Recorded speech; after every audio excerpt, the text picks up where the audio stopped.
Welcome back, dear pilgrim, to Hazelwood Hermitage Library. Now, the title of this video is England's Loss as a Springboard for Philosophy. So, when we consider, obviously, the terrible events of tonight, when England went out on penalties, and when we consider this, what is the nature of disappointment and loss, and especially as it impinges nationally. But obviously in the past, national loss was a much more serious affair. We had like wars, and national destiny was much more existential in a way, because war was like an existential crisis, and sport ultimately is entertainment. Although we all take it seriously enough to be bitterly disappointed when our team loses, especially in the circumstances we lost. But yes, thinking about the nature of loss and disillusionment with the world and disappointment, it's a good springboard for that, I think, because we do set a lot of importance in our sports teams, and we can question, first of all, why do we place such importance in our sports teams? And I think the answer is somewhat tribal, in order to belong to a cause greater than ourselves. And there's nothing wrong with that. Obviously, we can have a national tribe and a religious tribe and a sports tribe and all these different tribal significances which point us towards greater significance, because it's something beyond ourselves. And when we experience a kind of tribal loss, that it's something we can all identify with. So it's on a different plane to an individual loss, I think. And yes, a sports loss that affects an entire nation has a certain psychological effect, I think. But beyond the psychology, what is it saying? It's quite a difficult question, this, but it's saying that worldly disillusionment is a necessary step in our psychology, I think. So let me explain that. We go through life thinking that in our youth we are full of idealism, and we think that the world can only get better, and that we've got so much ahead of us, and life is to be seized and made the most of. And then as we get older, we encounter what could be termed a worldly disillusionment, and this is when we come to terms with the fact that the promises of the world are ultimately empty. And this is what we found with crashing out on penalties. The glory of success is elusive. Every England fan knows that. But obviously, more broadly speaking, in the world, worldly success is elusive. This is an elderflower cider, by the way.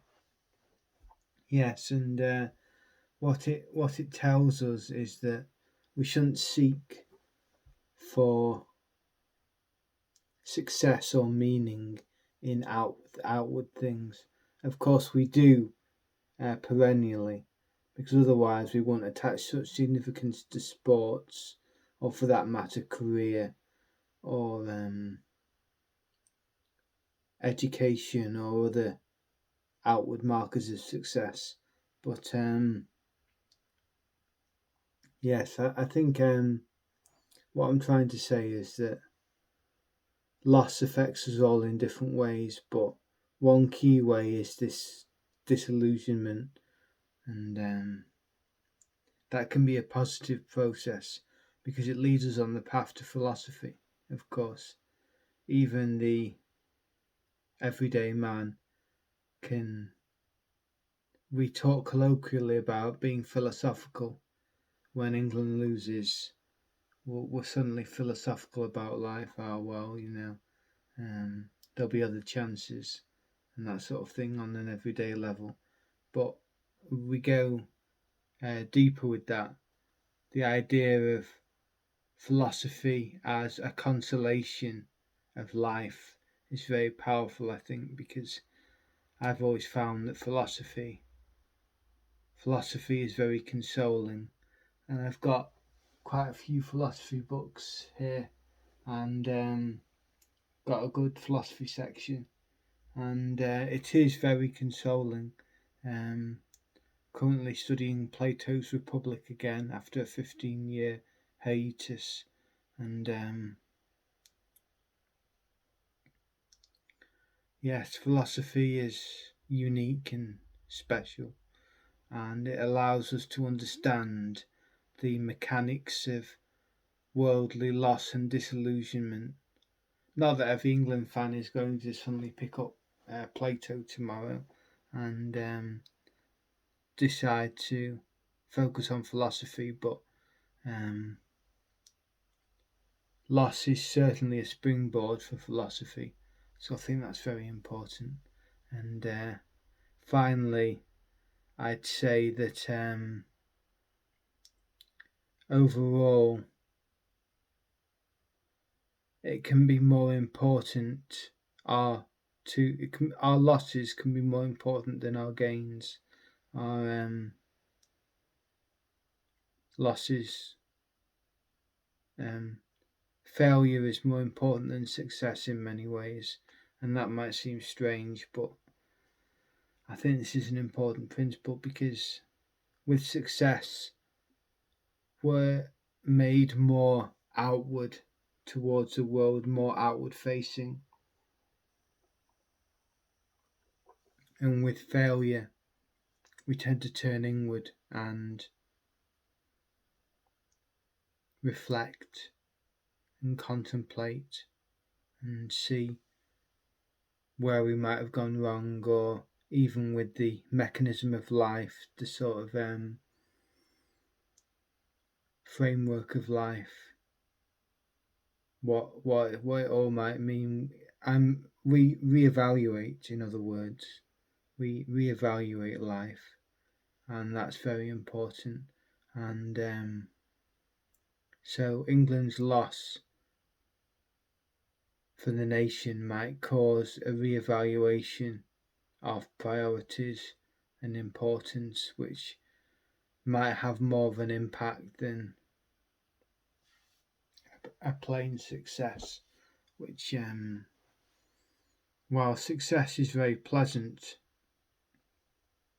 it can be less instructive than failure. And this is all very counterintuitive, but and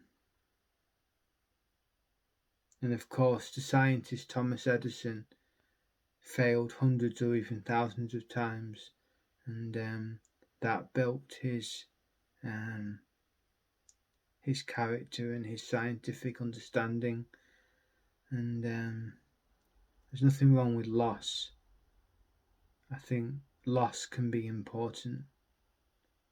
Worldly loss can be our spiritual gain.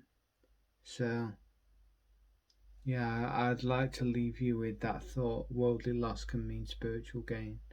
And hopefully whenever you're disappointed in the future, you can take that to heart, and this will be something of a consolation.